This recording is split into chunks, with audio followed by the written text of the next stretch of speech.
ओम श्री गणेशाय नमः, श्री सरस्वत्यै नमः, श्री विदुपुरुषाय नमः, श्री मंगलमूर्तये नमः। ओम नमः श्राद्धै माघ महाग्रंथगत आज 29वां अध्याय श्रवण करूं।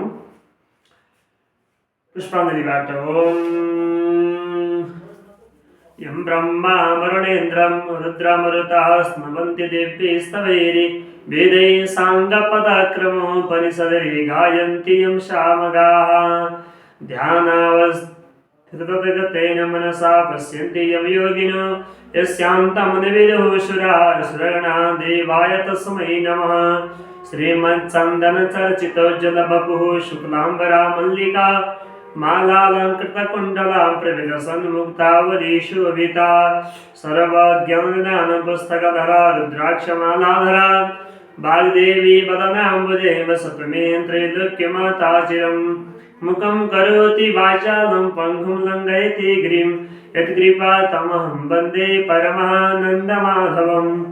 नमो भगवते तस्मै व्यासाय अमिततेजसे यस्य वक्ष्यामि नारायणकथामिमाम्। नारायणं नमस्कृत्य नरं चैव नरोत्तमं देवीं सरस्वतीं व्यासं ततो जयमुदीरये। ओम श्री स्वस्नाहि परमेश्वर्यै नमः। अथ 29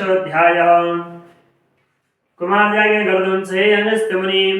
त्यसपछि चन्द्रावतीले बगाई काँठ रोटीमा 4 रोटी नागनीले पाएर हातमा लिई, यस्तो अपूर्व रोटी कसले बगाएछ, मेरो पति पनि छैनन्, 12 वर्ष भयो कहाँ गए पत्ता छैन, उनलाई नखुवाई एक्लै कसरी खाऊँ, उनको खबर गरौँ अनि 2 रोटी बनाएर खाउँला भनी गण्डकी नदी नाला सबै स्थानमा खबर गर्दै गइन्।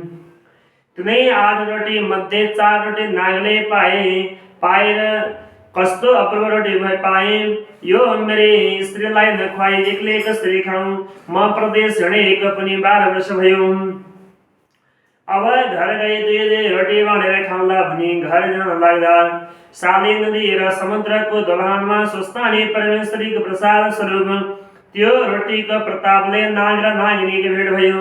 अनि नागिनीले प्रसन्न भएर भनिन्, हे स्वामी, मलाई एक्लै छाडेर यतिका दिन कहाँ जानुभयो?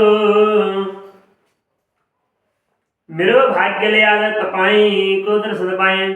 कसैले बगाएको यो 4 रोटी पाएँ, त्यो तपाईलाई नखुवाई एक्लै कसरी खाऊँ, 2 बाँडेर खाउँला भनी गण्डकी नदी नाला सबैतिर खोज्दै हिँडेकी हुँ।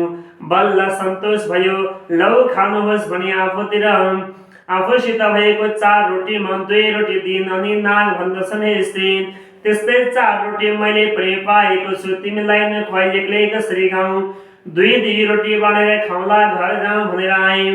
तिम्रो मुख देखेर सन्तोष भयो, लौ खाऊ भनेर आफूले पाएका 4 रोटीमा 2 रोटी दिए। दुवै स्त्री पुरुषले खाइसकेर नागिनी नागका काखमा बसी आनन्द लिइरहे। तब नाग भन्दछन्, हे स्त्री, 12 वर्षसम्म हामीहरूको भेट नभएको यसै रोटीको प्रभावले भेट भयो। जसले यो रोटी बगायो त्यसको भोलिकै दिनमा इच्छा सिद्धि होस्, लक्ष्मी प्राप्त हुन् र शत्रु नाश हुन् भनेर अनेक आशीर्वाद दिए। अनि नागिनी भन्दछन्, हे स्वामी, म पनि त्यसैलाई आशिष दिन्छु जसले यी रोटीहरू बगायो।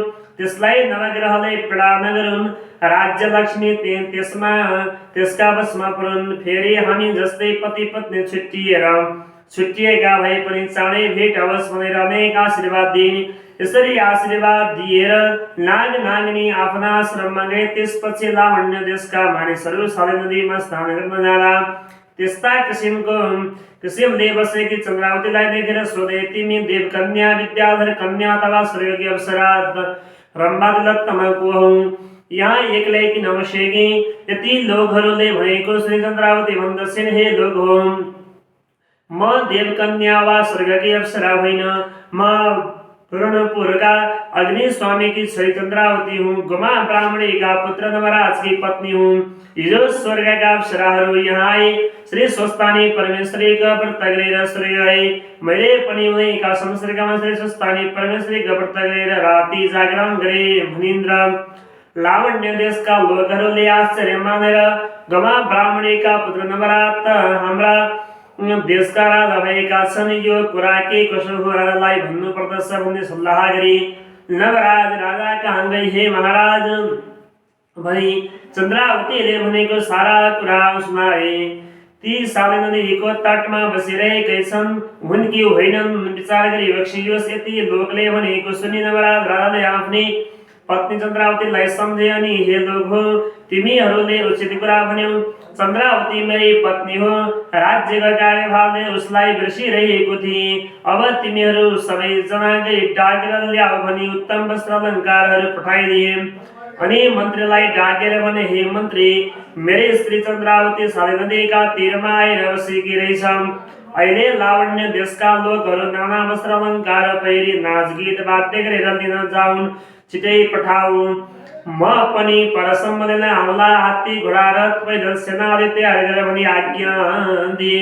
मन्त्रीले हुन्छ भनेर पुरा सहरमा झ्याली पिटाई सारा प्रजाहरू पछि लगाए, आफू पनि गए। सबै चन्द्रावती कहाँ पुगेर प्रणाम गरी हे महारानी, नवराज राजाले हजुरलाई लिन पठाएर हामीहरू आयौं। यो पालकी र वस्त्राभूषण ल्याएको हो छ, पहिरेर छिटै जाउँ भने। तब चन्द्रावतीले आफ्ना पति नवराजलाई सम्झेर हे स्वस्थानी परमेश्वरी, मेरा पति नवराजसित चाँडै भेट होस् भनेर हिजो व्रत गरे, आज भेट हुन लाग्यो। हे ईश्वरी, हजुरलाई कोटि कोटि नमस्कार छ। म पापिनी नाम भएर दुःखका सिन्धुमा डुबिरहेकीलाई कष्टबाट पार गर्नुभयो। हे लोकेश्वरी, हजुरलाई कोटि कोटि नमस्कार छ। हे भगवती, हजुरका कृपाले ब्रह्माले 14 भुवन सृष्टि गरे, यस्तै हजुरलाई कोटि कोटि नमस्कार छ। हे जगदीश्वरी, हजुरको दयाले म पनि लावण्य देशकै रानी हुन आँटे हुनी बहुतै प्रसन्न भए। वस्त्र अलङ्कार पहिरी पालकीमा बसी समस्त प्रजाहरू समेत भए लावण्य देश गए। नगर बाहिर पुगेपछि लावण्य देशका स्त्रीहरूले थाहा पाए। हत्तपत्त गरेर कसैले पाकिसकेको भात छडेर निस्के, कसैले खाँदा खाँदै हात पनि नधोई निस्के, कसैले छोराछोरी रुवाउँदै निस्के। अगाडि पुगेर पहिले दगुर्दा कसैका हात र कसैका खुट्टा भाँचे। यसरी नवराज राजाले चन्द्रावतीलाई अनेक मङ्गल यात्रा गर्दै दरबारमा लैजाँदा भए। जय श्री स्कंद पुराणे केदारखण्डे महागमात्मे कुमार संवाद श्रेष्ठस्थानी परमेश्वरे व्रतकथायां चन्द्रावती पति गृहगमन नाम 29 ओम उपनयतु मंगलम वह सकल जगन मंगलालय श्रीमान दिनकरगण निबोधित नवं नरेंद्र निवेशनः कृष्णः काले वर्षतु पर्जन्य पृथ्वी सुसालिनी देशयो शबरहित ब्राह्मणः सन्ततिर्भया अपुत्रः पुत्रिणः सन्तु पुत्रिणः सन्तु पुत्रिणः निर्धनः सदनः सन्तु जीवन्तु शरदां सुतं तत्रैव गंगा यमुना च तत्र गोदावरी सिन्धु सरस्वती च तीर्थानि सर्वाणि वसन्ति तत्र यत्राचितो नरकथा प्रसंग या कुन्देन्दु तुषारहारधवलाय सुप्रवस्त्रावृता या वीणा वरदण्डमण्डितकरा या श्वेतपद्मासना या ब्रह्माच्युतशङ्करा प्रभृतिदेवी सदा वन्दिता सा मां पातु सरस्वती भगवती निःशेषजाड्यापः कायेन वाचा मनसेन्द्रियैर्वा मध्यतमना वा प्रकृतिस्वभावद् करोमि यत् सकलं परस्मै नारायणाय समर्पये। तत् श्रीस्वस्थानी दिव्यै नमः। श्रीस्वस्थानी दिव्यार्पणमस्तु। ओम ऐं ह्रीं क्लीं चामुण्डाय विच्चे श्री दुर्गा भवानी नमो नमः। ओम नमः पार्वतीपते हर हर हर महादेव शंभु।